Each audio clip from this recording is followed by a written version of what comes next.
Bonjour, pour la deuxième fois, je suis là avec mon amie Isabelle Gouma, une femme qui m'inspire beaucoup, une femme de la terre vraiment en premier, aussi une prof d'école Steiner, tu as été longtemps, tu travailles encore avec les enfants, tu organises des magnifiques camps.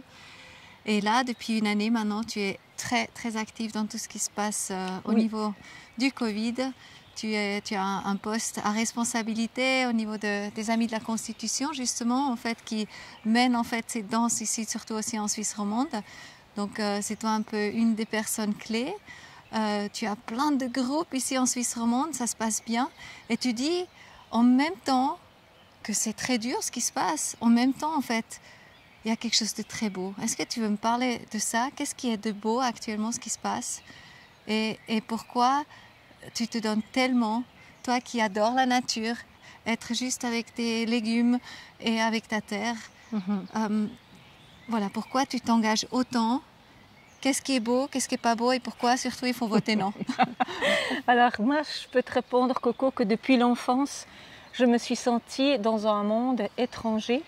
Je côtoyais des gens, mais j'avais envie de parler plus profondément et il n'y avait pas beaucoup de questions ni d'opportunités de le faire.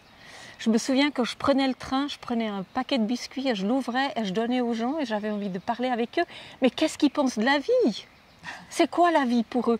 Et c'était rare que j'arrive à poser une question. Et maintenant, j'ai l'impression que je suis à ma bonne place. C'est-à-dire qu'on commence à parler de choses profondes, de choses qui sont nécessaires. Le superflu s'en va. Et c'est ce que j'aime. Et surtout, ce que j'aime, c'est qu'on se pose des questions. Mais à quoi est-ce que je crois vraiment? C'est quoi à l'intérieur de moi? C'est quoi mes croyances?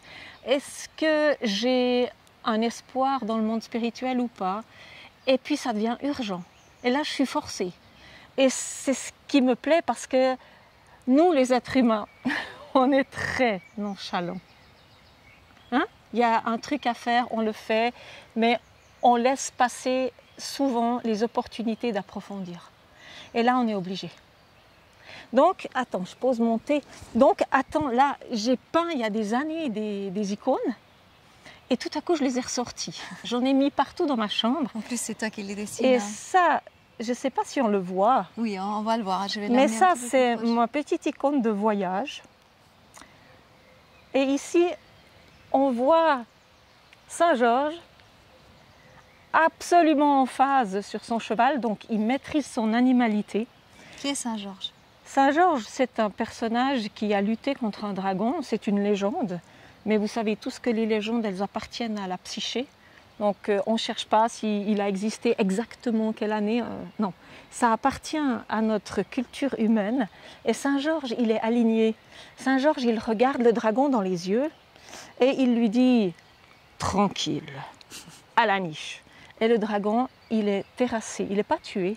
Le dragon, c'est un petit peu tout ce qui nous assaille, tout ce qui est noir, tout ce qui rampe, notre ego, si tu veux, et c'est, on peut dire, c'est ce qui nous arrive aussi dessus ces jours. C'est des horreurs et des horreurs racontées. Il paraîtrait qu'on met on pousse de côté les personnes qui s'occupent des musées pour qu'on puisse les remplacer par des gens qui réécriront l'histoire humaine. On veut la réécrire autrement? Non. Quand j'étais encore enseignante, on nous disait d'enseigner l'histoire et on nous disait ça n'est plus chronologique. Non, pas d'accord. Donc si on reste avec Saint-Georges, lui, il est aligné, il terrasse, il ne s'excite pas. Il est tranquille et il voit ce qu'il fait. Et si on reprend Jung, on se dit, ben, c'est son animalité, il est en phase avec. Sa lance, c'est sa détermination. Et il dit au dragon, tranquille. Et le dragon se calme, si bien qu'on pourra lui mettre une petite laisse rouge autour du cou. Et il va suivre la princesse et il va aller dans la ville comme un petit caniche. Mais il y a Saint-Georges, ça c'est le terrestre. Mais il y a notre ami Saint-Michel. Et ça c'est le céleste. Saint-Michel, il est dans les nuées. Vous voyez, il a des ailes, donc il vient du ciel. Et Saint-Michel, il est au-dessus de Saint-Georges.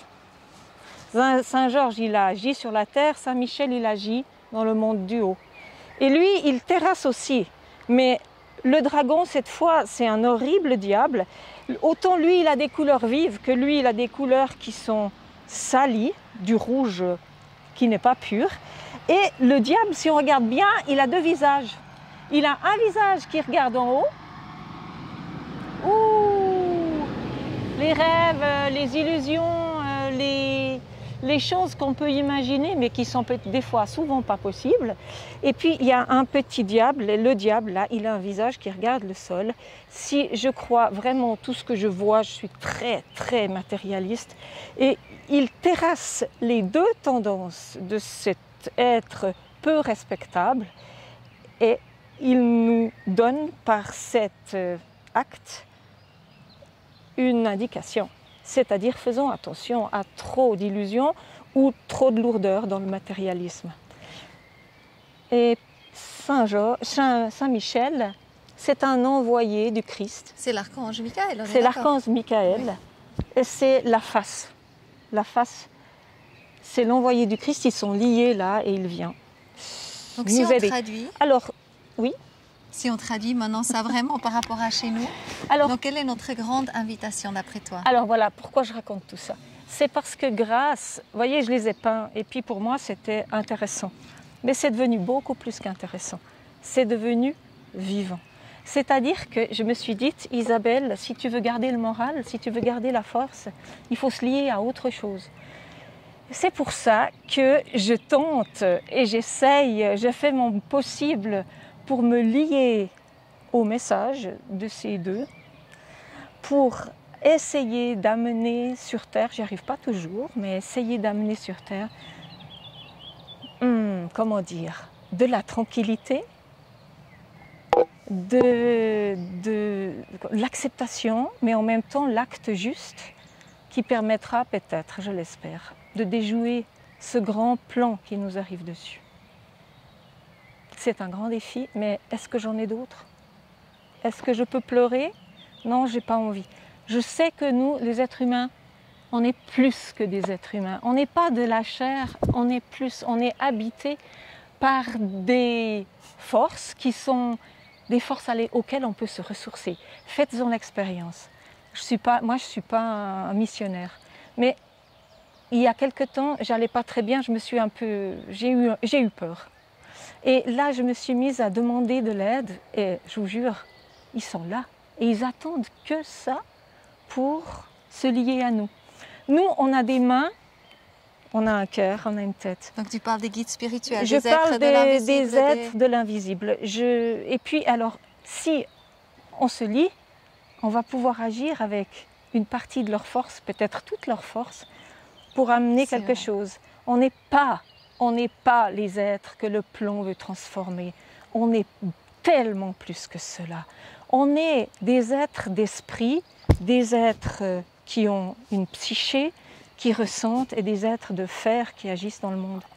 Et ça, j'espère tellement, tellement que nos enfants puissent le vivre et puissent avoir un espoir. Ça va ? Merci d'être ce magnifique exemple. Je crois qu'on peut vraiment prendre exemple. Magnifique. Ça va comme ça? C'est vraiment parfait. Magnifique. Et je continue d'en peindre. Maintenant, je peins l'archange Michael autrement. Vous voyez, c'est des vieilles techniques. C'est des techniques avec du bois, du plâtre mélangé avec tout petit peu de miel et de la colle de peau de lapin. Et puis ensuite, on pose des couches sur des couches sur des couches. Et c'est la tempera, une très très vieille technique déjà utilisée chez les Égyptiens, qui a été abandonnée lorsqu'on a utilisé la peinture à l'huile, mais c'est beaucoup plus difficile. Mais avec... Tu donnes des cours, des ateliers de peinture? Non, mais ceux qui veulent peindre, ils peuvent venir me dire bonjour et on peut faire une petite peinture ensemble. Donc je peux donner mais j'utilise du jaune d'œuf et puis des pigments et je vous jure, il n'y a rien qui pollue. Alors ça, c'est la merveille. Et on peut voyager partout avec des pigments, c'est très petit. Les œufs, on les trouve partout. Magnifique. Merci Isabelle. Génial.